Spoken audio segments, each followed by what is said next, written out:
Before watching, please press like to support me in producing more stories. This helps in spreading the video and reaching more people. Thank you for your support and enjoy watching. I used to think driving a truck was the best gig a man could get. It was steady, solitary, and allowed me to carve my own path. Just me and the open road. You don't get tangled up in office politics or have to worry about small talk with colleagues. But maybe that's why I didn't see the signs. Maybe I was too focused on my own world, my own route. I've been at this for years. 30, maybe 40, who knows at this point. Every mile's a blur. But one thing sticks with me now. That last haul. It was late afternoon when I got the call for a delivery in a part of the country where the roads are more forgotten than paved. The kind of place that doesn't show up on most maps. It was supposed to be a simple trip. Take the load, drop it off, and head back home. But the route took me through some old, winding roads deep in the mountains, where civilization fades and the woods get thick and dark. I left my usual coffee spot just outside of town, topped off the tank, and started the climb into those hills. The dispatcher had warned me about the route being tricky, so I expected the tight curves, the steep grades. What I didn't expect was the creeping unease that settled over me as the miles ticked by. There was something off about the place, too quiet, too empty. I didn't see another vehicle for hours, just trees on either side, the occasional abandoned cabin, and the road stretching endlessly ahead. I passed a rusty sign at some point, nearly buried in overgrown weeds. It was half faded, but I could make out Barlow Ridge in peeling letters. Never heard of it. Just another dot on a map somewhere. A place where time stopped and no one noticed. That's when the radio cut out. 1 second it was blasting some old rock station, the next just static. I fiddled with the dials, but nothing. Not even a whisper of a signal. I figured it was the mountains, so I didn't think much of it. The road narrowed further, barely wide enough for my rig. The trees crowded in closer, their branches almost scraping the sides of the truck. It felt like I was driving into a tunnel, with the daylight slowly fading, swallowed up by the dense canopy above. Then I saw it, a man standing by the side of the road. He was tall, lanky, with a face that looked like it had seen better days. Sunken cheeks, thin lips, and a beard that was more patchy stubble than anything else. He was dressed in work clothes that had seen too many seasons, the kind of gear a man doesn't part with, no matter how worn. But it was his eyes, or rather the lack of them, that caught my attention. Not literally missing, mind you. He had eyes, but they were hollow, devoid of life, just dark, empty pits that seemed to swallow the light. I slowed the truck, not sure why. Something about him made me uneasy, but I couldn't just drive past. There was a pull like I was supposed to stop. So I did, rolling down the window just enough to talk. "You need a lift?" I called out. He didn't answer right away, just stared at me with those vacant eyes. Then he nodded, a slow, deliberate motion, and walked toward the cab. I unlocked the passenger door, and he climbed in without a word. As soon as he was inside, the air changed. It felt heavier, colder. I've picked up hitchhikers before, drifters, people down on their luck, but this guy was different. There was something wrong about him, something that made my skin crawl. But I didn't say anything, just started driving again, hoping to get out of those woods as fast as possible. We rode in silence for what felt like hours. He didn't speak, and I didn't dare break the quiet. Every now and then I'd glance over at him, but he was just staring straight ahead, his hands resting in his lap, motionless. It was like he was a part of the truck, an immovable fixture. The road twisted and turned, and I began to feel disoriented, like I was driving in circles. The same trees, the same bends. It was like the landscape was repeating itself.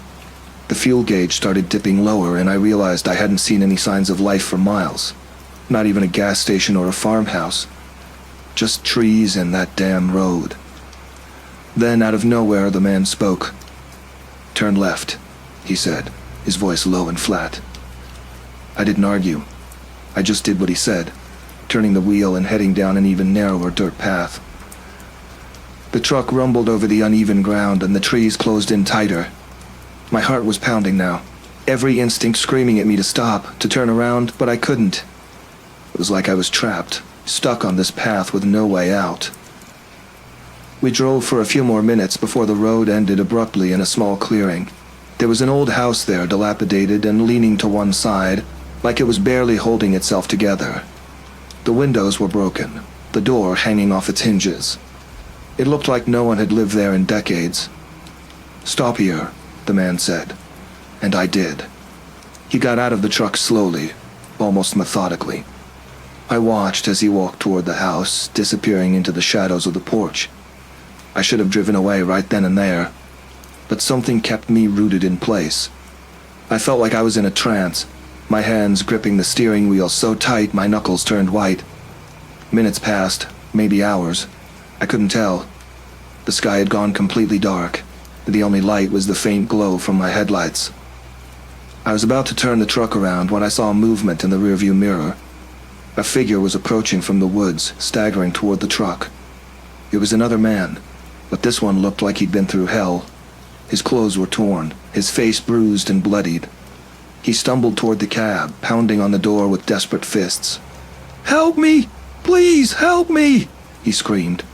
I opened the door and he practically fell inside, gasping for breath. He looked like he'd been running for his life, his eyes wild with fear. "They're after me!" he shouted. "You have to get me out of here." "Who?" I asked, my voice shaking. "Who's after you?" He looked back toward the house, and for the first time, I noticed something I hadn't seen before. There were more of them. Figures, emerging from the woods, moving slowly but deliberately toward us. They were all like the first man I'd picked up, hollow, lifeless. But there was a hunger in the way they moved, like they were drawn to us. "We have to go now," the man in the cab shouted, snapping me out of my daze. I slammed the truck into gear and floored it, the tires kicking up dirt as we sped away from the clearing. The headlights caught glimpses of the figures as they tried to close in on us, but I didn't look back. I just drove faster and faster, my heart racing. We barreled down the dirt road, the truck bouncing and swaying, but I didn't care. All I wanted was to get as far away from that place as possible. The man beside me was panting, his hands clutching the dashboard, his eyes wide with terror. "What the hell was that?" I asked, my voice hoarse. "I don't know," he said, shaking his head. "I don't know what they are, but they're not human. They look like people, but there's something wrong. I was hiking and they came out of nowhere. I've been running for hours." The road finally widened out, the trees thinning as we reached the main highway. I didn't stop until we were miles away, the lights of a distant town finally coming into view. The man beside me was silent now, staring out the window, lost in his own thoughts. When we reached the town, I pulled into a gas station and turned off the engine. We both sat there for a moment, catching our breath. I looked over at him, his face still pale, but the terror slowly fading. "Are you okay?" I asked. He nodded slowly, then turned to me with a haunted look. "They're still out there," he said. "And they won't stop. Not until they find someone else." We got out of the truck, and I watched as he disappeared into the night, heading toward the small diner across the street. I didn't ask for his name, and he didn't offer it. It didn't matter. All I knew was that I was done with this road. I was going to turn around, drive back home, and never come near these woods again. I refueled the truck, got back on the road, and headed straight for home. There was no sign of those things, no more strange figures appearing in the dark, just the open road and the miles between me and that place. I quit trucking a few weeks later, found a job closer to home, something that didn't involve long hauls or lonely roads. I didn't tell anyone what happened. Who'd believe me anyway? But sometimes late at night, when I'm lying in bed, I think about that man, those empty eyes, and the house in the woods. I don't know what they were or what they wanted, but I do know one thing. I'm never going back, and I'm never taking that route again. Hash, hash, hash. With a quick glance in the rearview mirror, I saw nothing but the endless stretch of highway behind me. The road ahead was all that mattered now.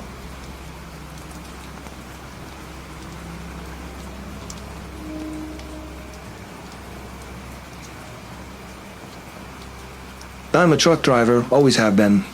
I've seen a lot of things on the road, good and bad, weird and downright terrifying, but nothing prepared me for what happened on a desolate stretch of highway deep in the heart of nowhere, where cell service fades and you're left alone with your thoughts and whatever's lurking in the darkness. It was one of those nights when the air is thick with the promise of something. I was hauling a load of construction materials from some tiny out-of-the-way town to a job site 100 miles down the road. The kind of job where nobody cares what time you get there, as long as you get there. The road was empty, not a single car or truck in sight, just the distant glow of my headlights cutting through the pitch-black night. I've been driving for years, and I know these roads like the back of my hand. I know the feel of every turn, every bump, every change in the texture of the asphalt. So when the road suddenly shifted beneath me, like it wasn't supposed to be there, my gut told me something was wrong. I slowed down, peering into the darkness ahead, trying to make out what the hell was going on. My headlights caught the glint of something up ahead. Metal, mangled and twisted, sprawled across the road. My first thought was that it was a wreck. Maybe some poor bastard lost control and smashed up his car. But as I got closer, I realized there was no car, just a mess of metal and debris scattered everywhere. I pulled over, grabbing my flashlight from the glove compartment, and stepped out into the humid night. The sound of cicadas was deafening, a constant buzz that filled the silence. The scene was strange. Metal beams, pipes, and what looked like parts of an old rusted-out trailer lay strewn across the road.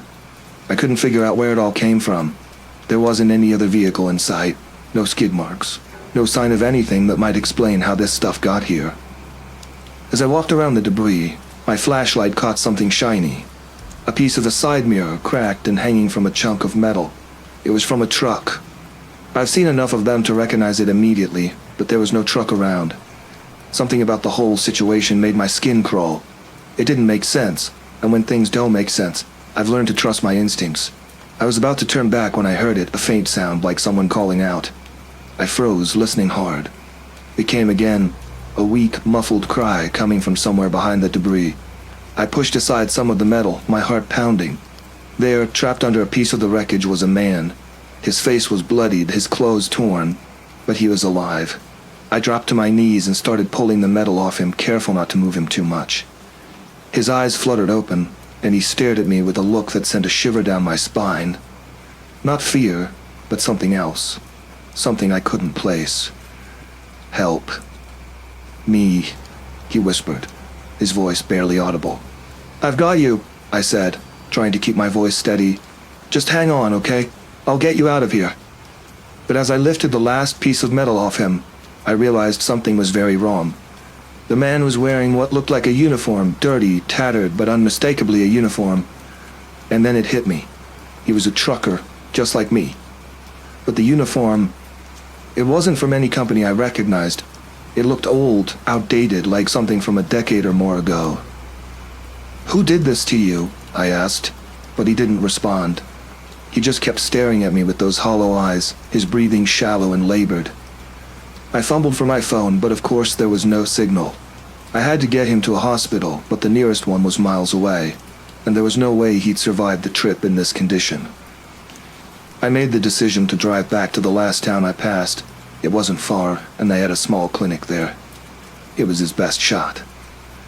"Hang in there," I said, lifting him as gently as I could. But as I moved him, I noticed something else. His hands.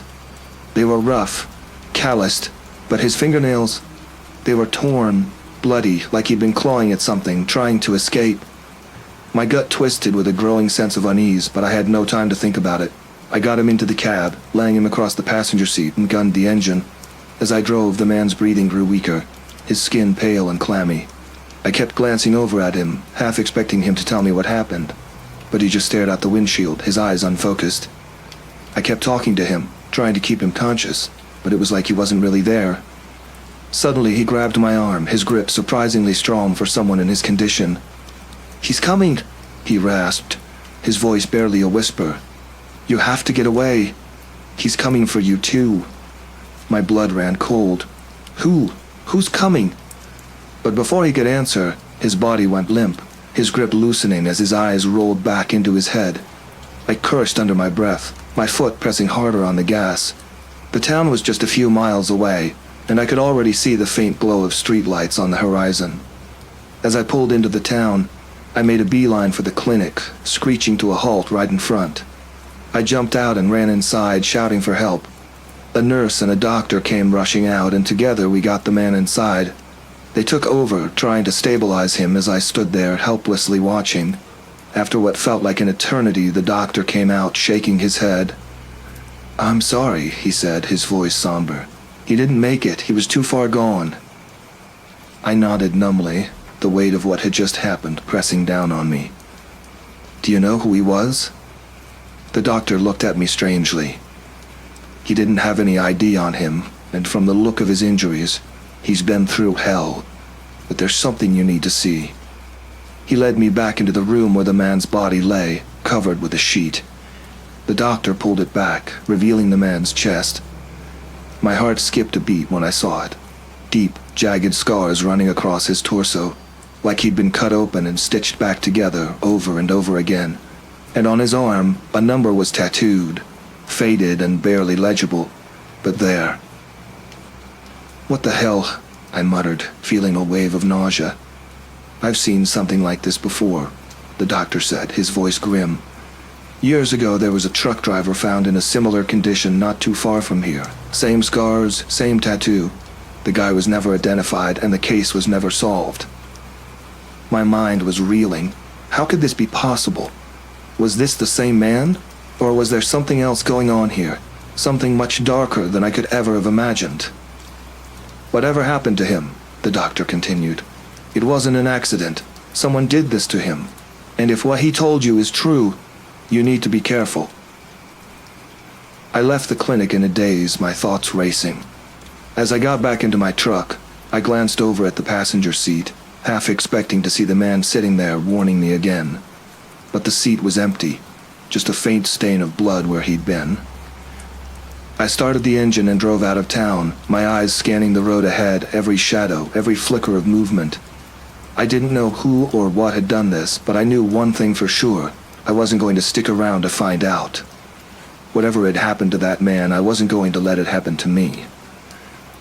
I drove through the night, not stopping until I reached the safety of a well-lit truck stop miles away.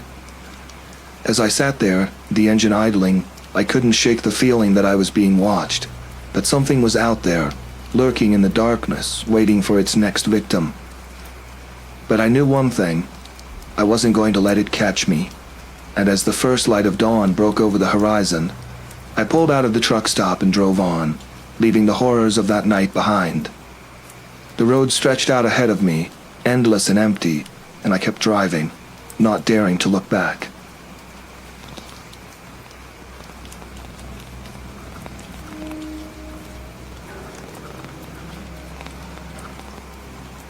I've been driving trucks for 15 years, hauling everything from produce to heavy machinery across the country. My name's Lyle Hargrove, and I've seen more of the back roads of America than most people care to think about. But nothing, and I mean nothing, compares to what happened that day out on Route 218, near a small, forgotten town called Fairhope. I was on a routine run, a load of steel pipes headed to a construction site in Louisiana. It was supposed to be a simple trip, the kind where I'd clock in, drive a few hundred miles, unload, and head back. I had the radio on, classic rock humming low, and a thermos of coffee within reach. The road was empty, just how I like it. But as I neared Fairhope, the GPS started acting up, rerouting, recalculating, the usual glitches. I didn't think much of it. I've been on these roads long enough to know my way without any tech. Fairhope wasn't even on the map, just a speck, a place people might have driven through without ever stopping. The kind of town where you get one or two stores, a diner, and not much else. But when I rolled through, something felt off. The streets were too quiet. No kids playing, no dogs barking, just nothing. It was like the town was holding its breath.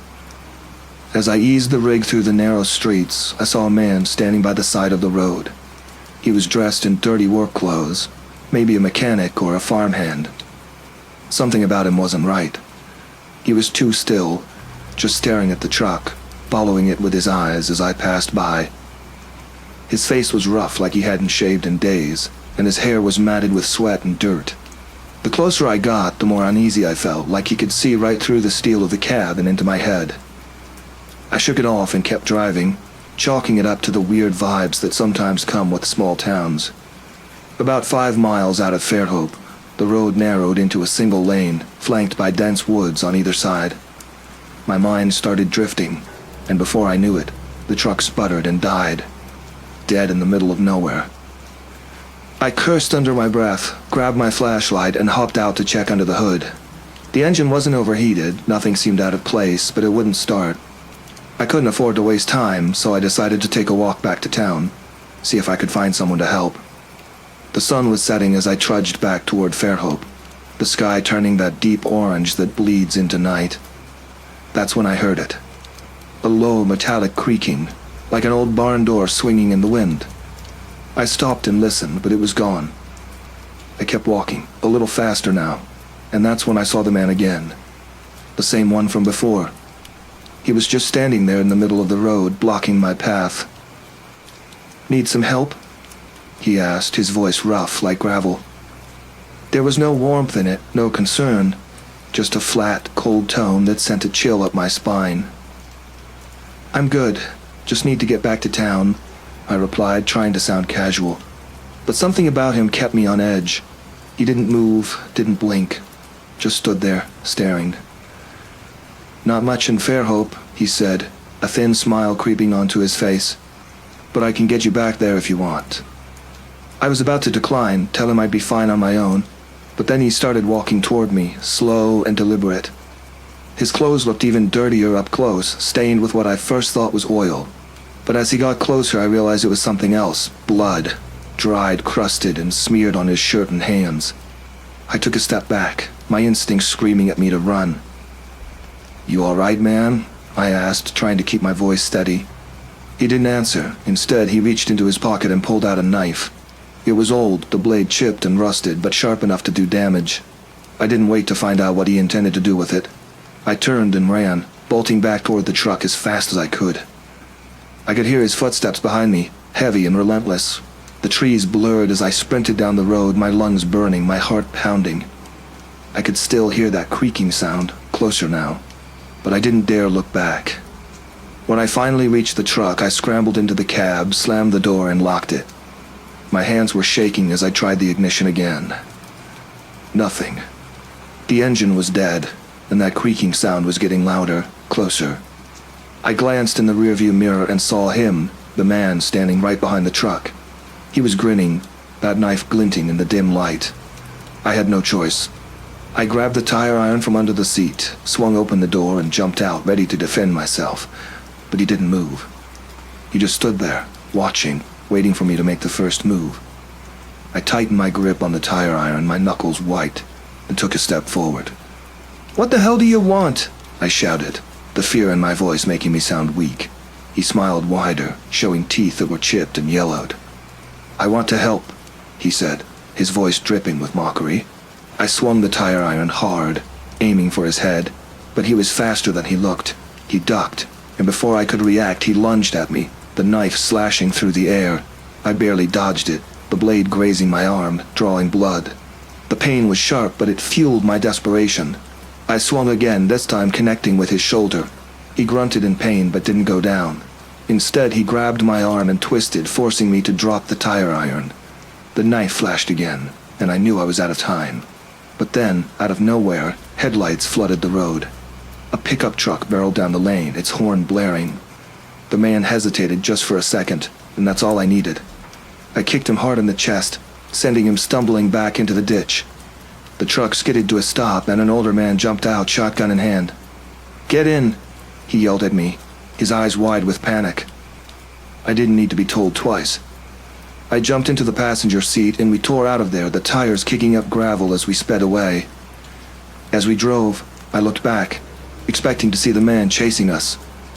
But he was gone, vanished into the night. The older man didn't say a word, just kept driving until we reached the outskirts of another town, this one with people, lights, and life. "Who was that?" I asked, my voice shaky. "Don't know," the man replied, his hands tight on the wheel. "But he's been out there for years. Nobody knows where he came from, but he ain't right. Best thing you can do is forget about him." I nodded, too tired and too shaken to argue. When we finally reached a gas station, I thanked the man, who only nodded before driving off. I got a tow truck to retrieve my rig, and after the police took my statement, I left Fairhope behind. That was the last time I ever took Route 218. I've heard stories since, about a drifter in dirty clothes who haunts the back roads, waiting for the next unlucky soul. But they're just stories, right? I'm not one to dwell on what-ifs or could-have-beens. All I know is that I'm still here, still driving, and that's enough for me.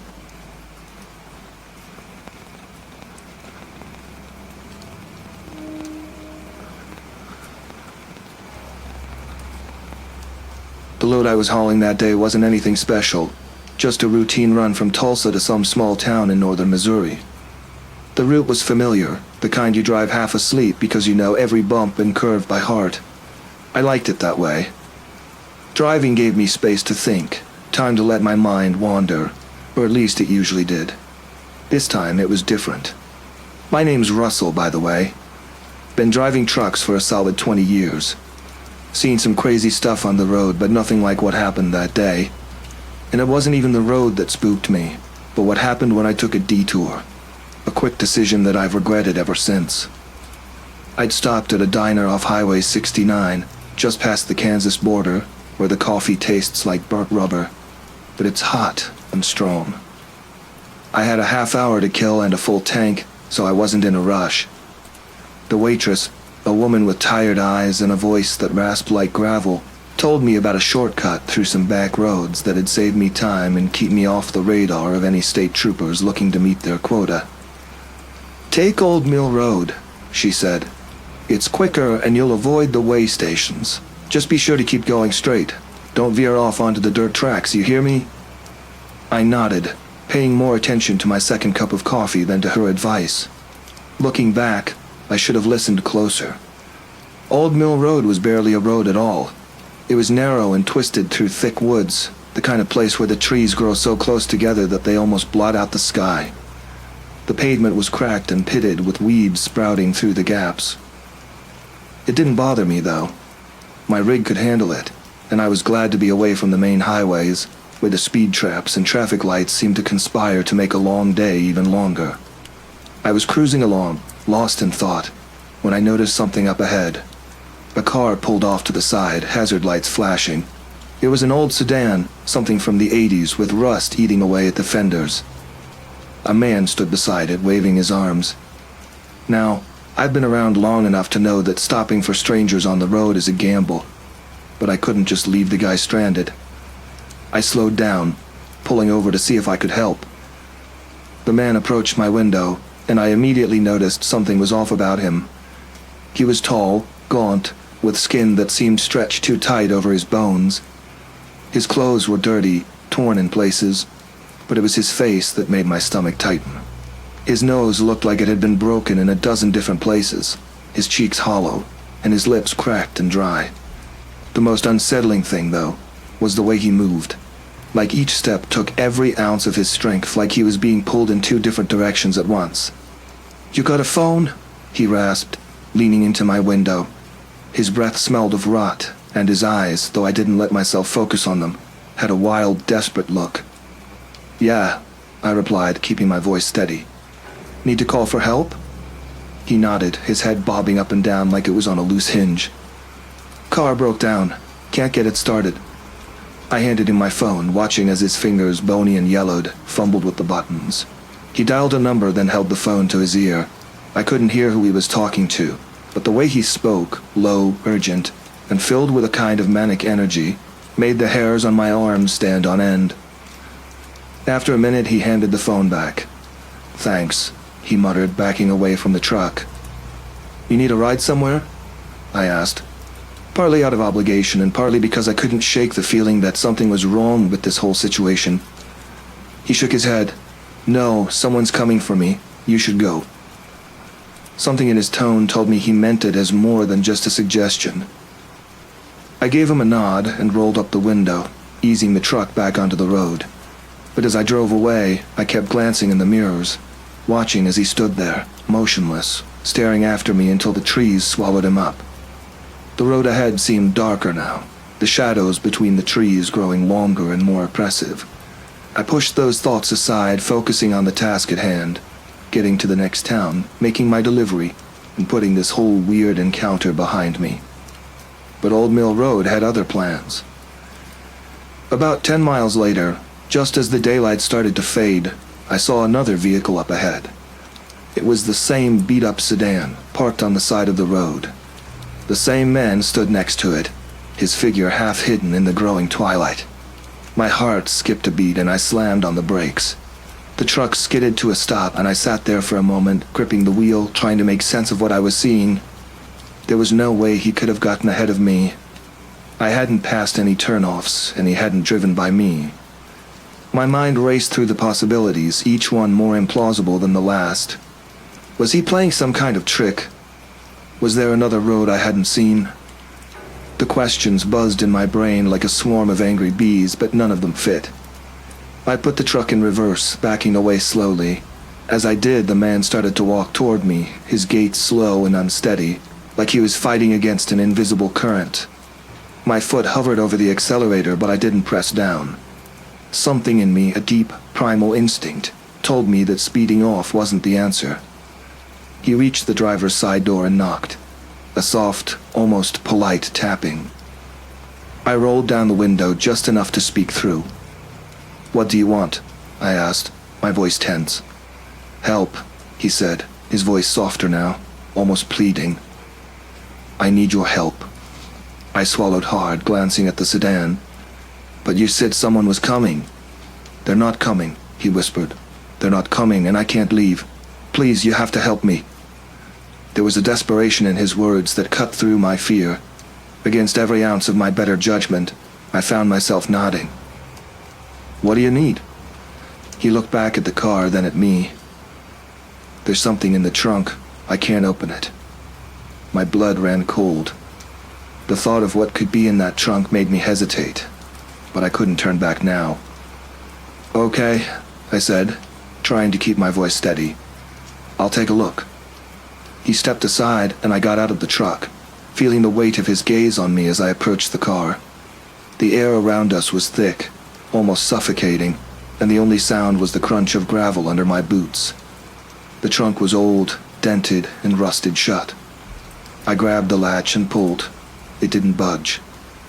The man watched silently as I tried again, putting my weight into it this time. The latch gave way with a screech, and the trunk popped open.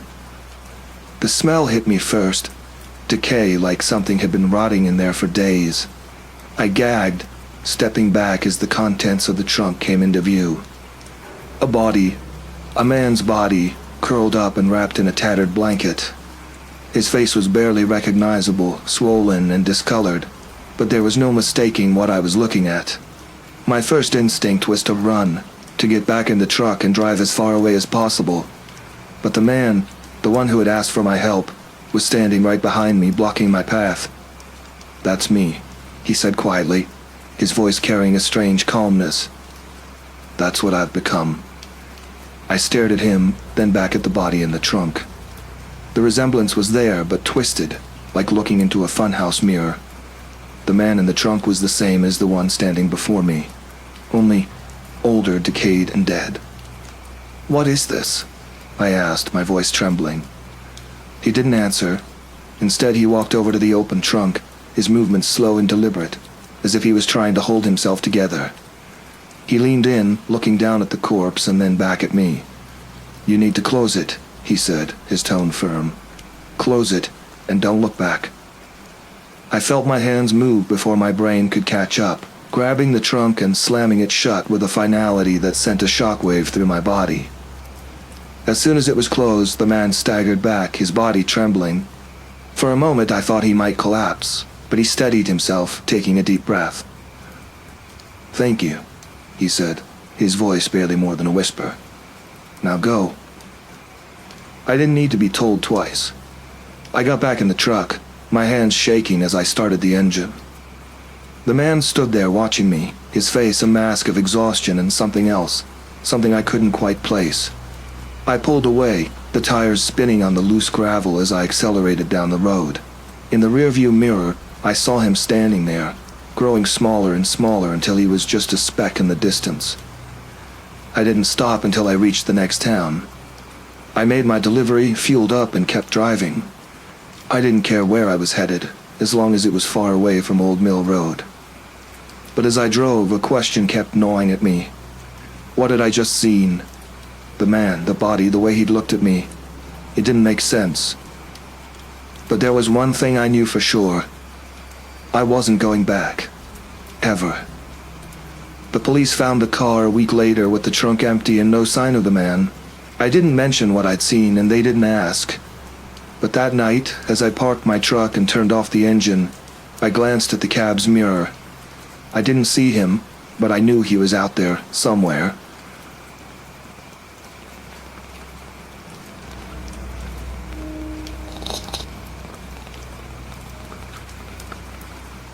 I'd been driving trucks long enough to have seen it all, or so I thought. My name's Callum Rice, and I've been hauling freight up and down this country's highways for the better part of 2 decades. This job isn't glamorous, but it puts food on the table and lets me escape the stifling small-town life I grew up in. I prefer the solitude, the long stretches of open road, and the simple satisfaction of delivering a load on time. It was a Tuesday, though the day doesn't matter much when you're on the road. The assignment was simple: haul a load of produce from a farm near some town I'd never heard of to a distribution center in the Midwest. I'd been through that route a few times before, a desolate stretch through a part of the country that seemed to have been forgotten by time. Small towns with no more than a gas station, a diner, and a single, tired traffic light. This time, though, something felt off. It was a feeling I couldn't shake, like an itch at the back of my mind. The roads were emptier than usual, even for a place like this. The air was thick with humidity, the sky darkened by heavy clouds that seemed to hover too low, like a weight pressing down on everything. I had picked up the load at the farm early that morning, a quiet place with barely any workers around. Just an old man, half my size but with the strength of someone used to hard labor, who directed me to the warehouse where the pallets of vegetables were stacked. His handshake was firm, his eyes sharp and alert. Something about his demeanor stuck with me, but I brushed it off, focusing on the job. By midday, I was on the road heading toward the distribution center. The highway cut through dense woods, and for miles I saw nothing but trees. The occasional sign for an upcoming town was the only reminder that civilization still existed out there. I didn't mind. It gave me time to think, to enjoy the solitude that came with the job. But as the miles ticked by, the feeling of unease grew stronger.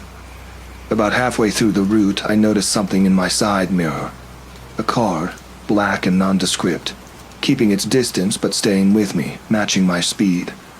I wouldn't have paid it much mind, except it had been there for over an hour, never getting closer, never falling behind. Just there, like a shadow. I tried to dismiss it as paranoia. Maybe it was a coincidence. But in this line of work, you learn to trust your instincts, and mine were screaming that something wasn't right.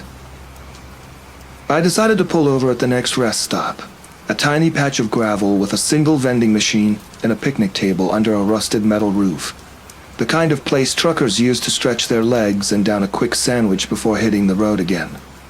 The car pulled over too, 100 yards behind me, its engine still running. I got out of the truck, stretching my legs and trying to act casual. The air was thick and still, the kind of oppressive heat that makes you feel like you're suffocating. I leaned against the side of the truck, watching the car from the corner of my eye. The windows were tinted so I couldn't see who was inside. A few minutes passed, then the car's door opened and a man stepped out. He was tall, with broad shoulders and a build that suggested he spent his time doing more than just sitting behind a desk. He wore a plain gray shirt and dark jeans, his face shadowed by a baseball cap pulled low. There was nothing immediately alarming about him, but something about the way he moved, deliberate, controlled, set off alarms in my head. He approached slowly, almost like he was giving me a chance to react, to do something. My hand moved to the door of the truck, ready to bolt inside if needed, but I stood my ground, waiting for him to speak. "Truck giving you trouble?" His voice was flat, emotionless. "Just taking a break," I replied, keeping my tone neutral. "Long drive?" He nodded, his eyes hidden beneath the brim of the cap, seemed to be scanning me, sizing me up. "Mind if I take a look?" Now, that was a strange request. People didn't just ask to inspect someone's truck, especially not in the middle of nowhere. "I'm good," I said, my tone firm. For a moment he just stood there, his face unreadable. Then he nodded again, slowly, and turned back toward his car. That should have been the end of it. He should have gone back in his car and driven away. But instead he walked to the back of my truck, his hand trailing along the side as if he was feeling the texture of the metal. Then he stopped at the rear doors, looking at the padlock securing them. "What's in the truck?" he asked, his voice carrying over the still air. "Produce," I answered, my patience wearing thin. "Just vegetables. Nothing worth your time." He didn't respond, just stood there, staring at the padlock. My heart was pounding now, the sense of danger growing with every passing second. This guy wasn't just curious. He was looking for something, or someone. And then it clicked. My mind flashed back to the farm, to the old man who had loaded my truck. I hadn't seen anyone else there, but that didn't mean there wasn't something, or someone, hidden among the crates. Before I could react, the man grabbed the padlock and yanked it. The lock held, but the message was clear. He wasn't asking anymore. I reached into the cab of my truck, feeling for the wrench I kept in the door pocket just in case. My hand wrapped around the cold metal, and I pulled it out, holding it by my side as I stepped toward him. "I said there's nothing in there for you," I growled, making sure he saw the wrench. He turned slowly, his eyes finally meeting mine, and for the first time I saw the cold, calculating look in them. He didn't seem fazed by the threat, just stared at me as if weighing his options. Then, without a word, he lunged. It happened fast, too fast for me to react. He grabbed the wrench from my hand, twisting my arm and sending a sharp pain shooting through my shoulder. I staggered back, barely staying on my feet. He was strong, much stronger than he looked. I scrambled to put some distance between us, my mind racing. I had no weapons, nothing to defend myself with except my fists. But he didn't press the attack. Instead, he stepped back, wrench in hand, his expression calm and controlled. "This doesn't have to end badly," he said, his voice as cold as his eyes. "Just let me open the truck." I glanced at the wrench, then at the man standing between me and my rig. There was no way I was letting him get into that trailer. Whatever he was looking for, it couldn't be good. But I was outmatched, unarmed, and alone. The only option was to outsmart him. "All right," I said, trying to sound defeated. "You win, but you'll need the keys for the padlock. They're in the cab." He nodded, motioning for me to go get them, but didn't drop his guard. I climbed into the cab slowly, my mind racing. The keys were there, but I wasn't going to hand them over. Instead, I grabbed the truck's fire extinguisher from behind the seat. It wasn't much, but it would have to do. I turned back, pretending to fumble with the keys as I stepped out of the cab. He watched me closely, still holding the wrench, his posture tense. "Here," I said, tossing the keys toward him. He reached to catch them, and that's when I sprayed the fire extinguisher straight at his face. The thick cloud of chemicals engulfed him, and he stumbled back, coughing and wiping at his eyes. I didn't wait to see if it worked. I lunged forward, grabbing the wrench from his hand and swinging it at his head. He went down hard, hitting the ground with a thud that echoed in the still air. For a moment I just stood there, breathing hard, the wrench still clenched in my hand. He wasn't moving. Blood pooled beneath his head, seeping into the gravel. I looked around, half expecting someone to come rushing out of the woods, but there was no one. Just me and the body of a man who had picked the wrong truck to mess with. I didn't stick around. I dropped the wrench, climbed into my truck, and gunned the engine. As I sped away, the only thought in my mind was to get as far from that place as possible. When I reached the distribution center, the rest of the trip passed in a blur.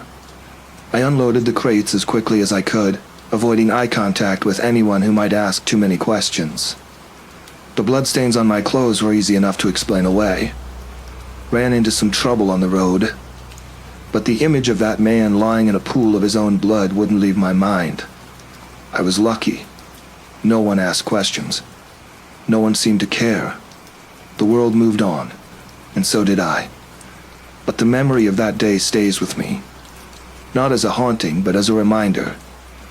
You never know who you'll run into out there on the road, and you never know what they're looking for.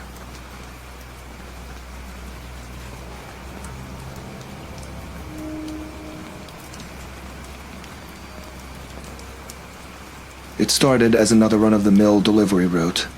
Only this time, the destination was some nondescript warehouse in the middle of nowhere. Just miles of empty road ahead of me and a few scattered farms to break up the monotony.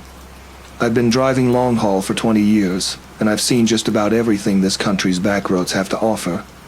My name's Zane Hollis, and if there's one thing I know, it's that driving alone gives you a lot of time to think, sometimes too much.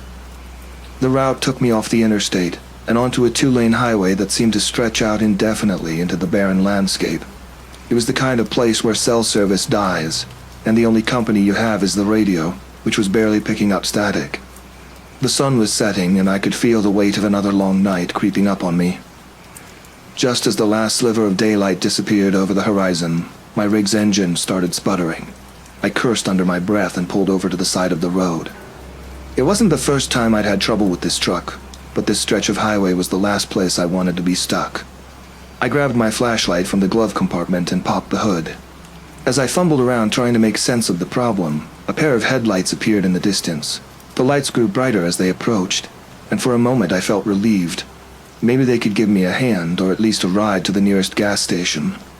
But as the vehicle slowed down and stopped behind my rig, a sense of unease settled in. The car was an old, beat-up pickup, the kind that looked like it had seen better days, much like its driver. The man who stepped out was tall, broad-shouldered, and wore a grimy trucker's cap pulled low over his forehead.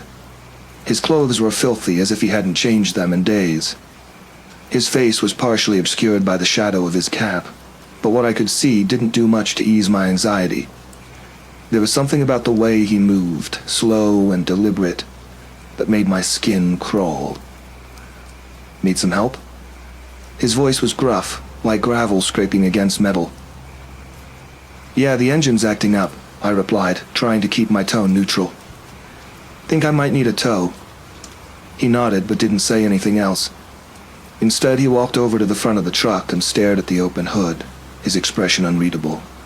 I watched him closely, my unease growing with each passing second. He didn't ask any questions about the engine or offer any suggestions. He just stood there, staring. "You know anything about engines?" I asked, trying to break the silence. He turned to me slowly, his eyes, or what little I could see of them, seeming to size me up. "A little," he said finally. "But this ain't gonna be an easy fix." I didn't like the sound of that. Something about the way he said it made my stomach turn. "You got a phone? Maybe we can call for a tow." He shook his head. "No service out here. Closest town's about 30 miles back. You're better off waiting until morning." Morning? The idea of spending the night out here, alone with this stranger, didn't sit well with me. But what choice did I have? I was about to suggest we both get back in our vehicles and wait out the night when he spoke again. "Mind if I take a look around the truck? Might be something I can spot." Before I could answer, he was already moving, circling the rig like a predator assessing its prey. I couldn't shake the feeling that he wasn't interested in the truck at all. My instincts were screaming at me to get out of there, but I was stuck. I didn't want to come off as paranoid, but everything about this situation was wrong. He came back around to the front, his face still hidden in the shadows. "You know, it's real quiet out here. Not many folks come through." I didn't respond. Instead, I slowly edged toward the driver's side door, keeping him in my peripheral vision. He was too close for comfort, and I was pretty sure he knew it. "You got a plan for the night?" he asked, his voice unnervingly calm. "Yeah," I said, my hand finally finding the door handle. "I'm just gonna sleep in the cab. Been a long day." He didn't move, just stood there staring at me. "That's smart," he said. "Real smart." With that, I climbed into the cab and locked the door behind me. I wasn't sure what he was up to, but I wasn't going to stick around to find out. I kept my eyes on him through the side mirror, watching as he walked back to his truck. He didn't leave, though. He just sat there, engine idling, his headlights casting long shadows across the road. I kept the engine running, praying it wouldn't die on me again. I was about to pull away when he finally turned off his truck and got out. This time, he didn't come toward me. He just stood there, leaning against his truck, arms crossed over his chest like he was waiting for something. Minutes passed, and then I saw him reach into the bed of his truck. He pulled out something long and heavy, looked like a crowbar, and started walking toward my rig. My heart pounded in my chest, adrenaline surging through my veins. I didn't wait to see what he was planning. I slammed the rig into gear and floored it. The truck roared to life and I sped down the highway, the tires kicking up dust and gravel as I left him behind. My hands were shaking on the wheel, but I didn't dare slow down. I checked the rearview mirror, half expecting to see his headlights coming after me. But the road behind me was dark and empty. I drove for what felt like hours, not stopping until I reached the outskirts of the next town. I pulled into a truck stop, parked in the brightest spot I could find, then finally allowed myself to breathe. My phone buzzed. Service was back. I dialed the nearest tow company and arranged for them to check the engine first thing in the morning. As I sat there in the cab, my mind raced. I couldn't shake the image of that man, the way he had circled my truck like a vulture. Whatever he had in mind, I wasn't going to be his next victim. But as I thought about it more, I realized that I'd narrowly escaped something much worse. When the tow truck arrived the next morning, I stayed in the cab until the mechanic assured me everything was clear. He towed my rig to a nearby shop, and after a few hours the engine was running smoothly again. I was eager to get back on the road, but I couldn't stop thinking about the man on that lonely highway. As I paid the bill, the mechanic asked if I'd seen anyone else out there. "There's been talk about some guy in an old pickup," he said. "A couple of truckers have gone missing in the last few months. Police think it might be connected." I froze, my hand hovering over the receipt. "What do you mean, missing?" He shrugged. "Just up and vanished. Left their rigs behind, but no trace of the drivers. The cops haven't found a thing." I left the shop in a daze, my mind reeling. That could have been me. I didn't know who that man was or what he wanted, but I knew one thing. I wasn't going to stick around to find out. Back in the driver's seat, I took a deep breath and started the engine. The road stretched out ahead of me, just like it always did.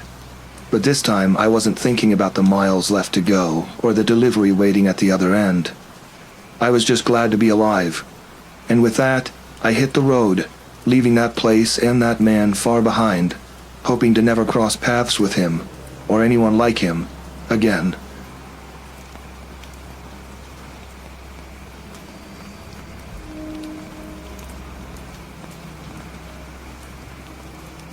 I'm Cole Macklin, and I've been hauling freight up and down the Midwest for close to a decade. I'm no stranger to long nights on the road, but the route through Missouri I picked up last month was different. There's a stretch of road out past Benton that I've driven a handful of times. It's a desolate part of the state, with narrow lanes and barely enough room for two semis to pass each other. There's nothing out there but fields, a few trees, and the occasional rusted-out truck abandoned on the shoulder. I never liked that stretch of road, but I didn't think much of it until that one night. The load was light, a few pallets of dry goods heading to a warehouse near the Arkansas border. It was around 11 p.m. when I hit that lonely stretch, and the road was empty as usual. It was one of those nights when everything feels a little too quiet, even with the hum of the engine and the occasional rattle of the trailer. The moonlight barely cut through the trees, and there wasn't a single car in sight. I was about 10 miles in when I saw it. A pair of dim headlights in the distance. They were coming up slow, which was odd because everyone out here either barrels down the road like they're late for something or crawls along like they're lost. As the lights got closer, I realized it was an old, beat-up pickup. The thing looked like it had seen better days. Mud-caked tires, a missing grille, and a cracked windshield. I wouldn't have paid it much mind except for the fact that it was swerving. Not a drunk driver's kind of swerve. More like someone was struggling to keep it straight. I slowed down, figuring I'd pass them easy and be on my way.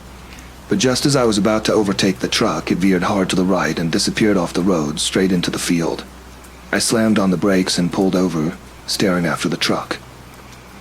My first thought was that the driver might have had a medical emergency or something, and I couldn't just leave them out there.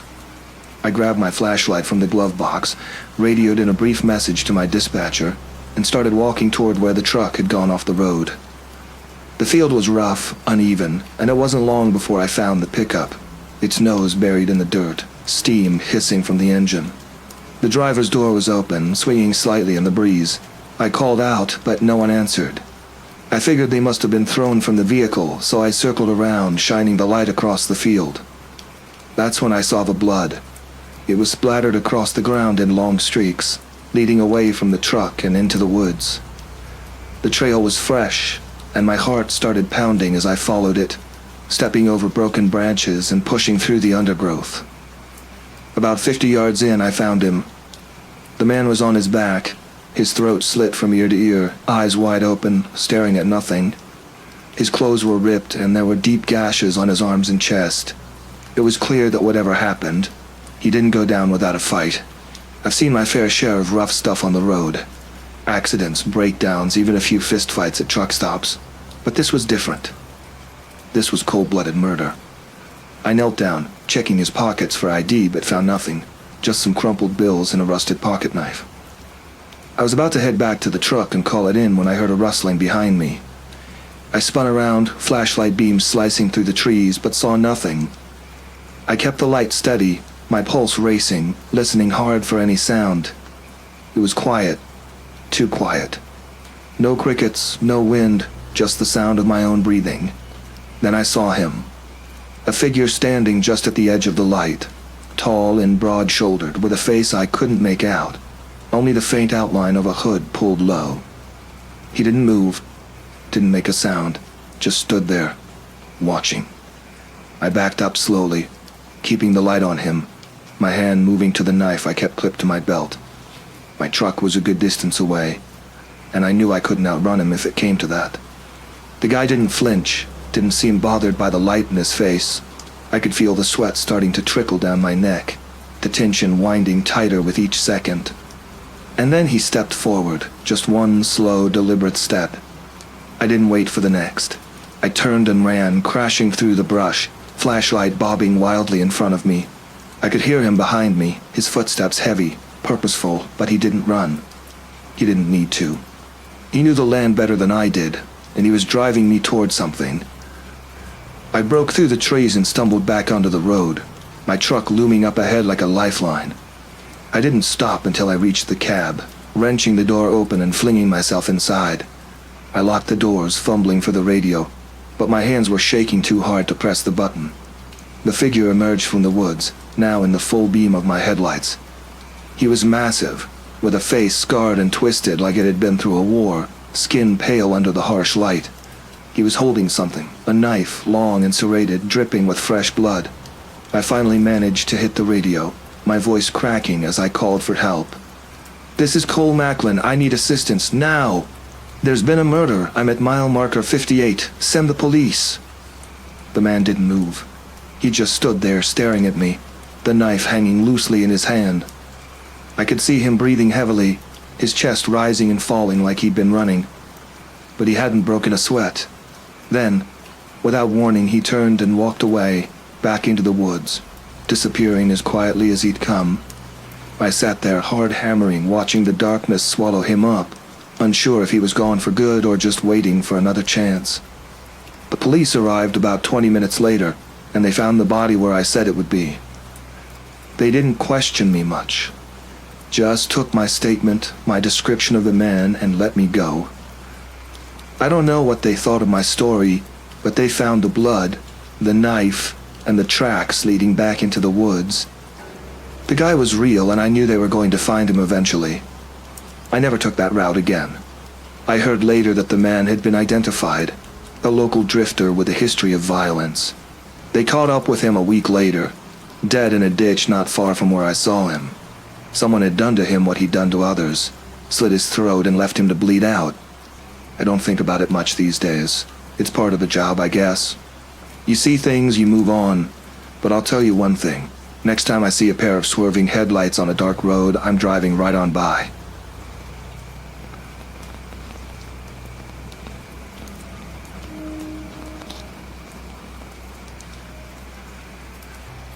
The dispatcher's voice crackled through the old radio, his tone clipped and devoid of any empathy. "Frank, you're taking the back route today. Highway 16's blocked off for construction. You'll need to reroute through Rosewood Gap." I grumbled under my breath as I flicked the switch to respond. "Copy that, dispatch. Rosewood Gap, here we go." Rosewood Gap. The name alone made my skin crawl. Most folks in the area knew better than to take that road. especially truckers like me. The route was known for its sharp turns, narrow passages, and steep drops. Not to mention it was eerily quiet, too quiet for comfort. But when you're hauling 30 tons of freight and your boss insists on the quickest delivery time, you don't have much of a choice. The sun was setting by the time I hit the outskirts of Rosewood Gap. The road twisted through thick woods, the trees pressing in like they were trying to swallow the asphalt whole. My headlights barely penetrated the inky darkness ahead, and I had to keep my wits about me to navigate the serpentine path. I've been driving trucks for over 20 years, seen everything from snowstorms to jackknifed rigs, but nothing had prepared me for the sheer isolation of Rosewood Gap. Not a single other vehicle in sight, just me, my rig, and the suffocating silence. An hour into the drive, I noticed something strange. My headlights caught a glimpse of movement up ahead, just a flicker at the edge of my vision. I slowed down, squinting through the windshield, but saw nothing. Probably just a deer or some other critter. Still, it was enough to put me on edge. The road narrowed even further, the asphalt giving way to gravel. The trees seemed to close in, their branches reaching out like skeletal hands. I gripped the steering wheel tighter, feeling the weight of the cargo shift behind me. The last thing I needed was to lose control on this godforsaken road. Suddenly, a loud bang echoed through the cab. The truck lurched to the side, and I fought to keep it from skidding off the road. My heart hammered in my chest as I eased the rig to a stop. A blowout. Just my damn luck. I cursed under my breath as I grabbed the flashlight from the glove compartment and stepped out into the cold night air. The gravel crunched under my boots as I made my way to the back of the truck. Sure enough, the rear tire on the passenger side was shredded beyond repair. As I bent down to inspect the damage, a sound caught my attention. It was faint at first, barely audible over the rustling of the trees. But then it grew louder, a rhythmic thudding like footsteps. Heavy, deliberate footsteps. I stood up, scanning the area with my flashlight, but the beam only revealed more darkness and shadows. The footsteps stopped, and for a moment there was nothing but the deafening silence. My breath fogged in the cold air, and I felt a chill run down my spine. Something wasn't right. "Hello," I called out, my voice sounding small and insignificant in the vast emptiness. No response, just the wind whistling through the trees. I told myself it was nothing, just my imagination playing tricks on me. But as I turned back to the truck, I couldn't shake the feeling that I was being watched. I hurriedly grabbed the spare tire from the undercarriage and started changing the flat, my hands trembling slightly. That's when I saw him. Standing at the edge of the tree line, barely visible in the dim light, was a figure, tall and broad-shouldered. He stood perfectly still, almost blending in with the shadows. His face was obscured, but I could see that he was dressed in dark, tattered clothing, something that looked out of place in this day and age, like he'd stepped out of a different era. I froze, my mind racing. Who the hell was this guy, and what was he doing out here in the middle of nowhere? "Hey, can I help you?" I called out, trying to keep my voice steady. He didn't answer, just stood there, staring. The hair on the back of my neck stood on end. This wasn't right. Something about him was off, unnatural. The way he didn't move, didn't flinch, like he was waiting for something. I quickly finished changing the tire, my hands moving faster than they ever had before. I could feel his gaze on me the entire time, burning into the back of my head. Finally, I threw the damaged tire into the back of the truck and bolted for the cab. I needed to get out of there, and fast. As I slammed the door shut and fired up the engine, I glanced in the rearview mirror. He was gone. No trace of him at all. It was like he'd vanished into thin air. I didn't waste any time. I shifted into gear and hit the gas, the truck roaring to life as I sped down the road. My heart was pounding, adrenaline pumping through my veins. All I could think about was putting as much distance between me and that figure as possible. But as I rounded a bend, I saw something that made my blood run cold. The road was blocked. A massive fallen tree lay across the path, completely cutting off my route. There was no way around it, no way forward. I slammed on the brakes, the truck skidding to a halt just inches from the trunk. My mind raced, trying to figure out what to do next. I could back up, try to find another way out, but that would mean going back the way I came, and facing whatever was out there. And then, out of the corner of my eye, I saw him again. The same figure standing in the middle of the road, just a few feet from the fallen tree. This time I could see his face. Pale, gaunt, with deep lines etched into his skin. His eyes were hollow, lifeless like black pits. He started walking toward the truck, his movements slow and deliberate. There was no mistaking it now. This was no ordinary man. The way he moved, the way he stared, it was like he was something else entirely, something that shouldn't be. I knew I had to act fast. I threw the truck into reverse, my tires screeching as I tried to back away. But as I did, the figure broke into a sprint, closing the distance between us in seconds. There was no time to think, no time to plan. I floored the gas pedal and veered off the road, the truck crashing through the underbrush as I tried to escape. Branches whipped against the windshield, the cab jostling violently as I plowed through the trees. I could barely see where I was going, but I didn't care. I just needed to get away. I could hear the sound of something crashing through the woods behind me, something big and fast, but I didn't dare look back. And then, just as suddenly as it started, the pursuit ended. The truck burst through the tree line and onto another road, an old cracked asphalt road that looked like it hadn't seen traffic in years. I slammed on the brakes, the truck skidding to a stop as I tried to catch my breath. My heart was still racing, my hands shaking on the steering wheel. I looked around trying to get my bearings. This road was unfamiliar, definitely not on my route. But it didn't matter. All that mattered was that I was alive, that I'd somehow gotten away. As I sat there trying to make sense of what had just happened, I noticed something strange. In the distance, at the far end of the road, I could see the faint outline of a figure, tall and broad-shouldered, just like before. But this time he wasn't moving. He was just standing there, watching me. I didn't stick around to find out what he wanted. I slammed the truck into gear and took off down the road, not stopping until I was miles away, back in the relative safety of civilization. I never took the Rosewood Gap route again, no matter how many times the dispatcher tried to send me that way. I didn't talk about what happened that night, didn't try to explain it. I just kept driving, kept my head down, and did my job. But every now and then, when I'm on a dark road late at night, I catch myself glancing in the rearview mirror, half expecting to see that figure standing there, waiting. And I keep driving, faster than before, as if I can outrun whatever it is that's out there. But the road never ends.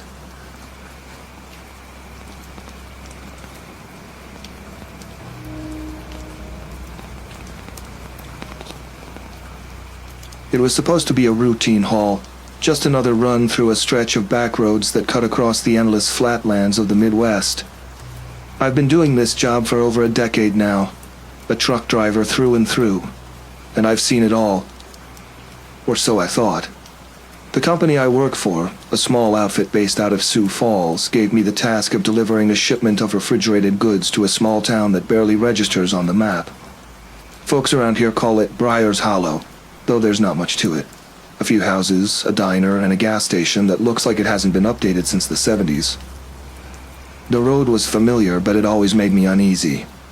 Something about the isolation out here, where the land stretched on for miles and the only company you had were the occasional tumbleweeds rolling across the cracked asphalt. I don't usually carry a gun, never saw the need for one.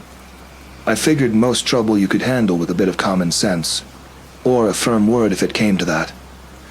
Maybe that was my first mistake. I'd left Sioux Falls early that morning, the sun still hanging low in the sky, casting long shadows over the plains. It was just me, my truck, and the open road ahead.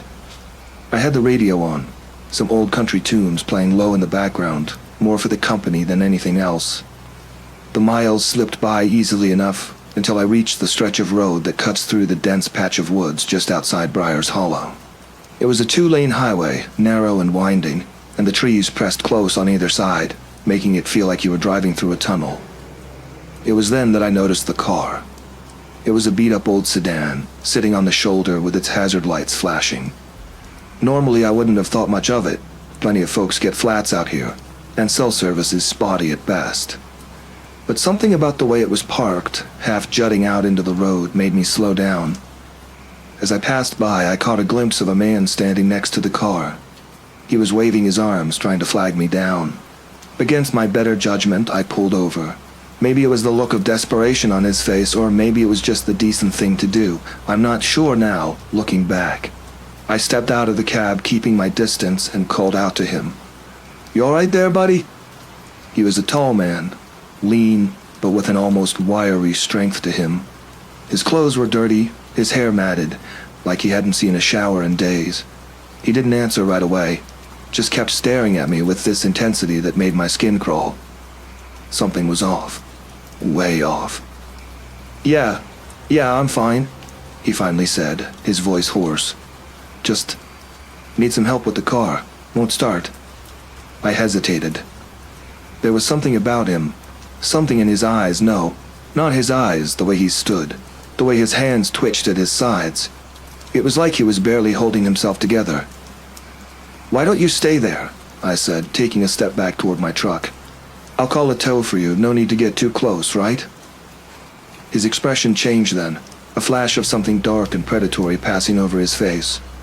He took a step forward, and I just knew, something wasn't right. My instinct screamed at me to get back in the truck, to lock the doors, but I wasn't fast enough. He lunged at me, his hand slipping into his jacket. I barely had time to react before I saw the glint of a knife. Pure instinct kicked in. I threw up my arm to block the strike, the blade grazing my forearm, cutting through the fabric of my jacket and biting into my skin. The pain was sharp, but adrenaline drowned it out. I staggered back, trying to get to the truck, but he was fast. Too fast. He came at me again, and this time I had nowhere to go. I grabbed at his wrist, trying to wrestle the knife away, but he was strong, stronger than he looked. We struggled there on the side of that lonely road, the sound of our grunts and the scuffle of feet lost in the quiet of the woods. Just when I thought I was done for, I heard the roar of an engine. A second later, a rusted-out pickup truck came barreling down the road, slamming on the brakes as it skidded to a stop just a few feet from us. The man froze, his grip on the knife loosening for just a second, long enough for me to twist out of his grasp and stagger back. An old man, probably in his 60s, jumped out of the pickup, holding a shotgun in his hands. He aimed it at the man with the knife without a second's hesitation. "Back off," he barked, his voice gravelly and full of authority. The man with the knife glanced between us, his face contorting in frustration. He took a step back, then another, his eyes never leaving the shotgun. For a second I thought he might try to make a run for it, but then he just turned and bolted into the woods, disappearing into the trees. I stood there, my heart pounding, blood seeping through the cut on my arm. The old man kept the shotgun trained on the woods, his gaze hard and unyielding. "Are you all right?" he asked after a moment, not taking his eyes off the trees. "I think so," I replied, though my voice was shaky. "Thanks. You probably saved my life." He finally lowered the shotgun, turning to look at me. His face was lined with age, but his eyes were sharp, calculating. "Bastard's been causing trouble around here for a while now," he said, spitting on the ground. "Folks have been going missing. Figured he was the one behind it." "Missing?" I echoed, the reality of what had just happened sinking in. "Yeah," the old man nodded. "But not anymore. Come on, let's get you patched up." He helped me back to my truck, and as I climbed into the cab, I glanced back at the woods where the man had disappeared. The trees were still, silent. It was like he'd never been there at all. I drove the rest of the way to Briar's Hollow in a daze, the old man's pickup following close behind. By the time I reached the town, the adrenaline had worn off, leaving me exhausted and sore.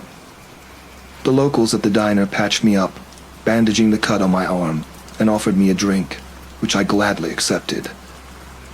The sheriff arrived not long after, an older man with a gut that hung over his belt, but with a steely look in his eyes that told me he didn't miss much.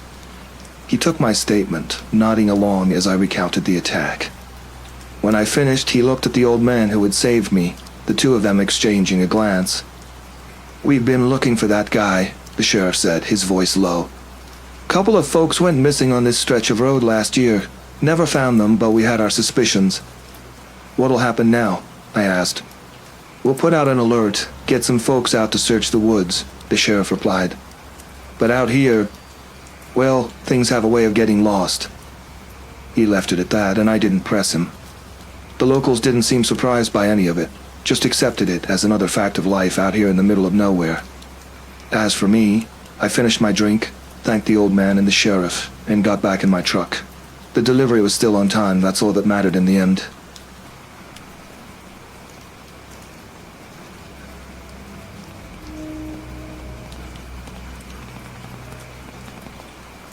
I've spent most of my life behind the wheel of a truck. The hum of the engine, the endless stretches of road, and the solitude. It suits me just fine. My name's Gordon Mills, and I've been hauling goods across the country for nearly 20 years. Life hasn't been easy, but I've made peace with that. My ex-wife Lisa took off with the kids a decade ago, fed up with my long hours on the road. Can't say I blame her, though. The highway is a cruel mistress, demanding more than you ever get to give back. So there I was, assigned a load from Kansas to some forgotten corner of Idaho, a place called Raven's Gorge. The name didn't mean much to me at the time, just another small town, another delivery. The dispatcher didn't have much to say about it, just handed me the paperwork and wished me luck. I nodded, more out of habit than anything, and hit the road. The drive was supposed to be routine, just another route to add to the long list of places I'd seen and forgotten. But the moment I turned onto that narrow road leading into Raven's Gorge, I felt something was off. The road was rough, more like a neglected back road than a route meant for 18-wheelers. The trees pressed close, casting long shadows that swallowed up the sunlight. There was a thick fog that hung low over the ground, giving the whole area a feeling of isolation that gnawed at me. I'm not the type to spook easy. You see a lot on the road, accidents, strange people, weather that makes you wonder if you'll make it to the next town. But there was something about this place that got under my skin. Maybe it was the way the road seemed to wind on forever, with no signs of life, no other cars, just the endless trees and that god-forsaken fog. I tried to shake it off, focus on the delivery, get in and get out. But the road kept getting narrower, the turns tighter. It was the kind of road that made you question the sanity of whoever laid it out. I checked my GPS, but the signal had cut out miles back. It was just me and the map, and that old paper thing wasn't much help when every turn looked like the last. After what felt like hours, I finally saw the town, if you could call it that. A few run-down buildings huddled together, barely holding their ground against the encroaching wilderness. The place looked like it had been forgotten by time, a relic from another era. My destination was a small warehouse on the outskirts, a crumbling structure that looked like it hadn't seen use in years. I pulled up to the loading dock, but there was no one around. No forklifts, no workers, nothing. I honked the horn more out of frustration than anything, but the sound just echoed into the emptiness. After a few minutes, I got out and walked around. The warehouse door was ajar, creaking in the wind. The place was dark inside, no lights, just the dim glow of the fog filtering in through dirty windows. "Hello?" I called out, my voice sounding small in the vast emptiness. Nothing. I should have left. Every instinct I had was screaming at me to get back in the truck and leave, but there was something about that place. Curiosity, maybe, or stupidity. I stepped inside, the floorboards creaking under my boots. The air was stale, thick with the smell of mold and decay. Pallets of old, rotting wood were stacked along the walls, and there were faint footprints in the dust. Someone had been here, but not recently. As I moved deeper into the warehouse, I heard a noise, a shuffling like someone moving through the darkness. I stopped, listened. It was faint, but it was there. I wasn't alone. "Hey, I'm just here to deliver a load," I shouted, hoping to draw out whoever was hiding in the shadows. The shuffling stopped. Silence. Then I saw him. He stepped out from behind one of the stacks, a man in a dark-stained coat. His hair was long and unkempt, his face gaunt, like he hadn't seen sunlight in years. There was something wrong with him, something off. His skin was pale, almost sickly, and his clothes hung off him like they didn't quite fit. But it was his eyes, or rather the lack of them, that stopped me cold. They were there, all right, but they were wrong. Hollow, like they had been gouged out and replaced with something that didn't belong. "What the hell are you doing here?" I asked, trying to keep my voice steady. He didn't answer, just stood there, staring, or whatever you'd call it. With those empty sockets. My hand instinctively moved to my pocket where I kept a small knife, but I didn't draw it. Not yet. I said, "What the hell are you doing here?" I repeated, louder this time. He took a step forward, his movements slow and deliberate, like a predator sizing up its prey. The knife was in my hand now, a cold comfort against the growing fear that clawed at my insides. "Stay back," I warned, but he didn't stop. Another step, then another. That's when I noticed the blood. It was dried, caked around his fingers and smeared across his coat. My heart pounded in my chest, and every instinct screamed at me to run, but my legs felt like lead. He was only a few feet away now, close enough that I could see the raw, jagged edges around his eyes, like someone had ripped them out. Panic surged through me, and I swung the knife, a desperate attempt to keep him away. But he didn't flinch. The blade connected with his arm, cutting deep, but he didn't even blink. No scream, no reaction, just those hollow eyes locked on me. I backed away, nearly tripping over a stack of crates. I was outmatched, and I knew it. Whatever this thing was, it wasn't human. Not anymore. I turned and ran, my boots pounding against the concrete as I sprinted for the exit. The fog outside was thick, disorienting, but I didn't care. I just needed to get back to the truck, to get out of this place. But he was faster. I heard him behind me, the sound of his footsteps echoing through the empty warehouse. I reached the door and slammed it shut behind me, my hands shaking as I fumbled with the lock. There was no time to think, only to act. I jumped into the truck, my hands trembling as I jammed the key into the ignition. The engine roared to life, and I slammed on the gas. The tires squealed as the truck lurched forward, the warehouse disappearing into the fog behind me. For a moment, I thought I was safe. But then I saw him, standing in the middle of the road ahead. Just standing there, waiting. I swerved, the truck careening off the road and into the trees. The impact was violent, the sound of metal crunching against wood. But I didn't care. I just had to keep moving. The truck was stuck, the wheels spinning uselessly in the mud. I grabbed the knife and jumped out, ready to face whatever was coming. But there was nothing, just the fog and the silence. And then I heard it. A low, wet sound, like something dragging itself through the mud. I turned, and there he was, crawling toward me, his body twisted and broken from the impact. But he was still coming. I didn't wait to see what would happen next. I ran, deeper into the trees, the fog swallowing me up. I didn't stop until I couldn't run anymore, my lungs burning, my heart pounding in my chest. I don't know how long I wandered in that fog, but eventually I stumbled upon a road, a different road, one that led me away from that cursed place. I kept walking until I reached a town, a real town with people and lights and safety. I don't know what I saw that day, or what that thing was, but I do know one thing. I'm never going back to Raven's Gorge. Some places are better left forgotten. I left the truck there, wrecked and abandoned. They found it eventually with the bloodstains and the broken crates. But they never found him. I made my way back home and never looked back. The nightmares? I don't have them. I can sleep just fine. But I'm done with the road. That life isn't for me anymore. Maybe I'll settle down somewhere quiet, away from all this. But I know one thing for sure. Some places, some roads, they're not meant to be traveled.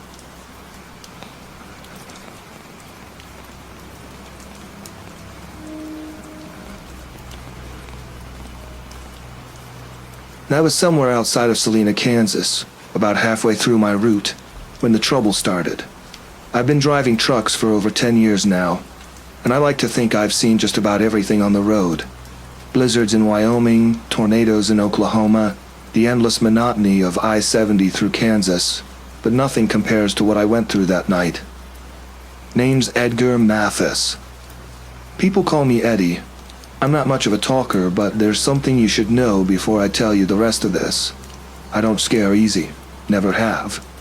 Growing up in a rough part of Cleveland will do that to you. But what happened out there on Highway 36? Well, let's just say it put a crack in the armor. It started like any other night.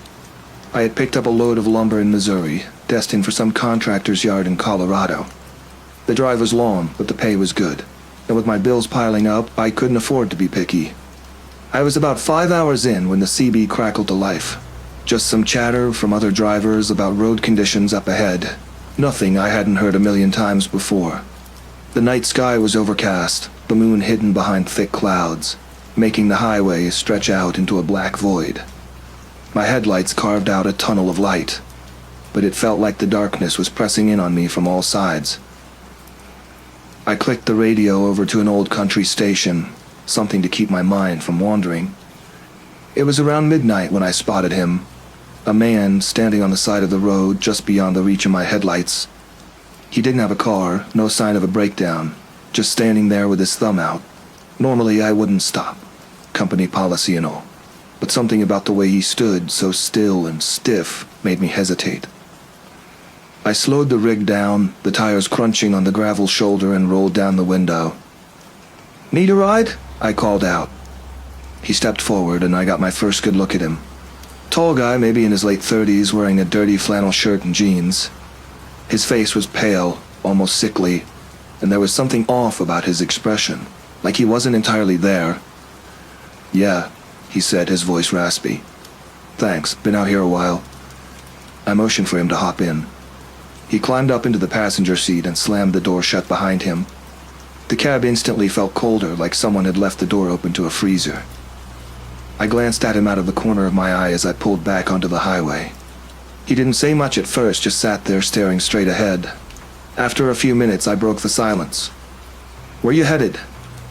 He turned his head slowly, like it took effort. "West," he said. "Same direction as you." I nodded and let the conversation die. I've picked up hitchhikers before, and most of them have been all right, down on their luck, needing a lift to the next town. But this guy? He didn't feel right. The way he sat there, rigid, his hands resting on his knees like he was waiting for something. I couldn't shake the feeling that I had made a mistake. We drove in silence for what felt like an eternity. The road stretched on and the landscape outside turned into a blur of dark fields and distant trees.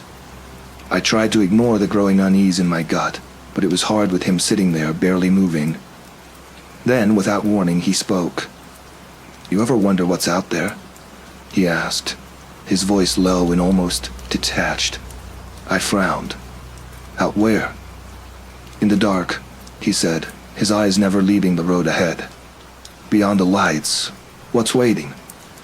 I didn't know how to respond to that, so I just shrugged. "Not much, I reckon. Just the same old nothing." He smiled, but it wasn't a friendly smile. It was the kind that makes your skin crawl. "You'd be surprised," he muttered. That was it for me. I had picked up a weirdo, and I was starting to regret it. I decided I'd drop him off at the next town, whether he liked it or not. I wasn't going to risk having him in the truck any longer than necessary. But then things got worse. We were about 30 miles outside of Norton when the truck's engine sputtered. At first, I thought maybe I was imagining it. Trucks don't just die out on the highway for no reason. But then it happened again, and this time the dash lit up with warning lights. "Damn it!" I cursed under my breath, pulling the rig onto the shoulder. I threw it into park and turned off the engine. My heart was racing. This wasn't normal. Everything had been fine just minutes ago. The hitchhiker didn't move, didn't say a word, just sat there with that same creepy smile on his face. I reached for my phone, thinking I'd call for roadside assistance, but there was no signal. Not even a single bar. I looked over at him, and he was still grinning like a Cheshire cat. "What's so funny?" I snapped, my nerves getting the better of me. He didn't answer, just kept staring at me with that eerie smile. I felt a chill run down my spine. I grabbed my flashlight from the glove compartment and opened the door. "Stay here," I told him, but I had a feeling he wasn't going anywhere. The night air was cold, colder than it should have been for the time of year. I walked around to the front of the truck, shining the light under the hood. Everything looked fine, no leaks, no loose wires. It didn't make any sense. Then I heard footsteps behind me. I whipped around, a flashlight beam cutting through the darkness. The hitchhiker was standing there, just a few feet away, staring at me with those dead eyes. I hadn't heard him get out of the truck. "I told you to stay inside," I said, trying to keep my voice steady. He didn't respond, just kept staring at me. His face was pale in the beam of the flashlight, and I noticed something I hadn't seen before. His hands. They were covered in scars, deep cuts and gashes like he'd been in a fight with something that had claws. I took a step back. Look, I don't know what your deal is, but I'm not sticking around to find out. I'm going to call for help. He smiled wider, revealing teeth that were chipped and broken. Help won't come, he said softly. That was when I heard the noise. It started as a low hum, almost like the sound of distant machinery. But it grew louder, vibrating through the ground beneath my feet. I looked around, trying to pinpoint the source, but there was nothing. Just the dark fields and the empty road. The hitchhiker took a step closer, his smile fading. "It's here," he whispered. Before I could ask what he meant, the noise erupted into a deafening roar. The ground shook violently, and I nearly lost my footing. I turned the flashlight toward the road, and that's when I saw it. A car. Or at least what used to be a car. It was barreling down the highway, headlights off, weaving erratically from side to side. The front of the vehicle was smashed in, the metal twisted and warped like it had collided with something massive. But there was no one in the driver's seat. The hitchhiker stepped closer, his eyes fixed on the oncoming wreck. "It's too late," he muttered. I didn't stick around to hear the rest. I bolted for the truck, my heart pounding in my chest. I scrambled inside and slammed the door shut, fumbling with the keys. The engine sputtered, then roared to life just as the mangled car swerved onto the shoulder, heading straight for us. I floored it, the tires screeching as I pulled back onto the highway. The truck lurched forward, and for a moment I thought we were in the clear. But then the hitchhiker appeared in the middle of the road, his arms outstretched as if he was waiting for something. I swerved to avoid him, the truck veering dangerously close to the ditch. And then, just like that, he was gone. No body, no sign of him at all. I drove for another hour without stopping, my hands gripping the wheel so tight my knuckles turned white. When I finally pulled into a truck stop on the outskirts of Colby, I was shaking. The cops didn't believe me when I told them what happened. They chalked it up to exhaustion, said I must have imagined the whole thing. But I know what I saw. That hitchhiker, he was real. And whatever was out there with him, it wasn't finished.